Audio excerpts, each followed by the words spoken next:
Check, check. I'm honored to be here tonight to have this opportunity to present my dipso-psychotic prognostication, Give Charleston the Finger. Many of my mentors, friends, and local heroes have graced this movable stage. One quick thing, though. My name is actually Buffkin. So the moniker Buff is not a self-ascribed descriptor of any physical prowess, lest you wonder otherwise. After attending the first Pecha Kucha, I had an idea that I could create a piece where I had 20 toddlers coming down 20 slides at 20-second intervals in complete silence. Surely you're glad that you didn't go that route tonight, because I am no conceptual artist, but for those of you who know me, I am a storyteller. After a brief introduction about myself, I would like to share one of my favorite historical objects and the incredible story that a fragment of metal can tell us about this skinny peninsula rendered in perfect PowerPoint haiku. 20 slides. I was born the poor son of a potter and a child psychologist in Columbia, South Carolina. I spent my childhood in Portland, Oregon, and on Sullivan's Island. I moved to Salt Lake City, Utah after college, and to San Francisco, California for graduate school. Lived briefly in Santa Fe, New Mexico, and now reside in Charleston with my rambunctious wife and 2 beautiful children. I might have gotten that backwards.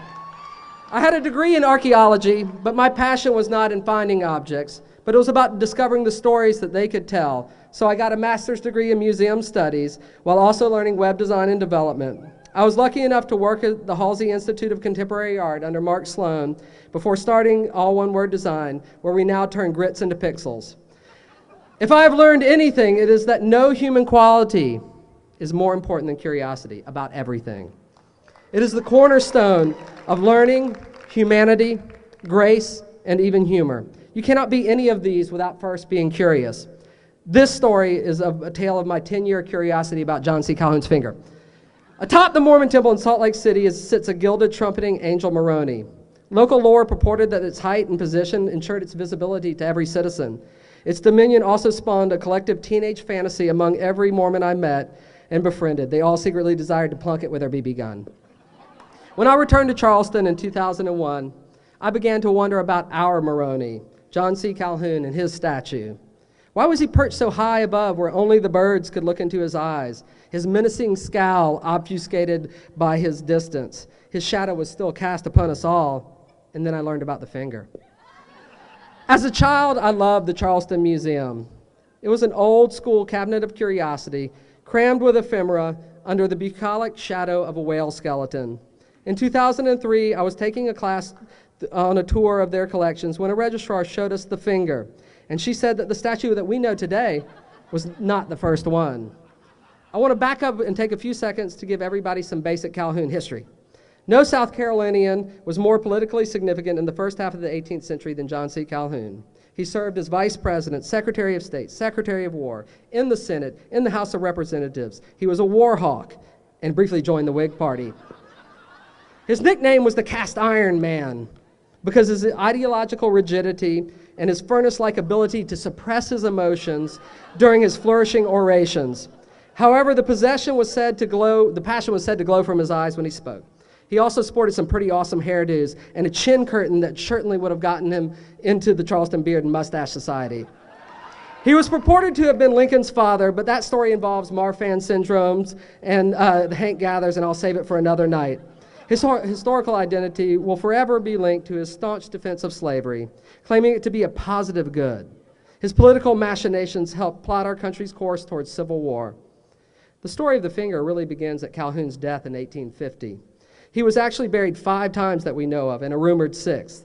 Upon his first death, he was interred in the Congressional Cemetery in Washington, D.C., but he wanted to be buried among the rice birds. He was returned to South Carolina and buried in St. Philip's Cemetery. During the war, the fears of Union soldiers pillaging his remains led to his reburial across the street in a hidden grave. He was moved 2 more times before arriving at his current sepulchre. They said he crossed the street more times dead than he did alive. If you keep your eyes open, you can see he's still trying.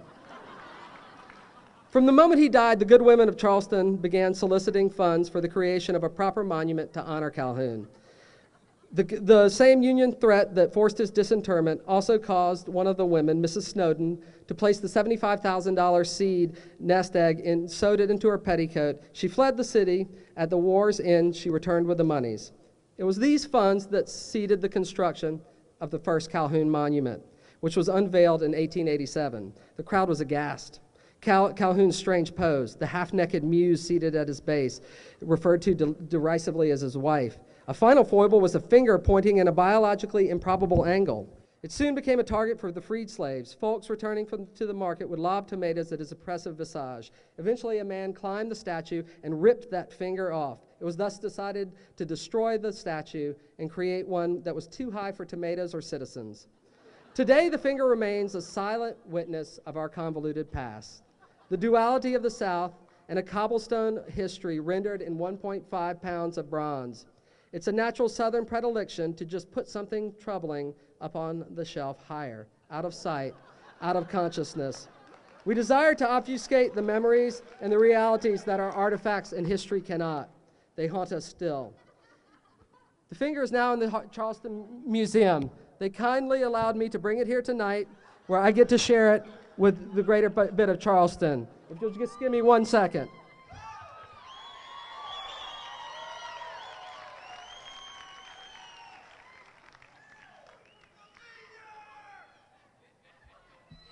Charleston, I give you the finger.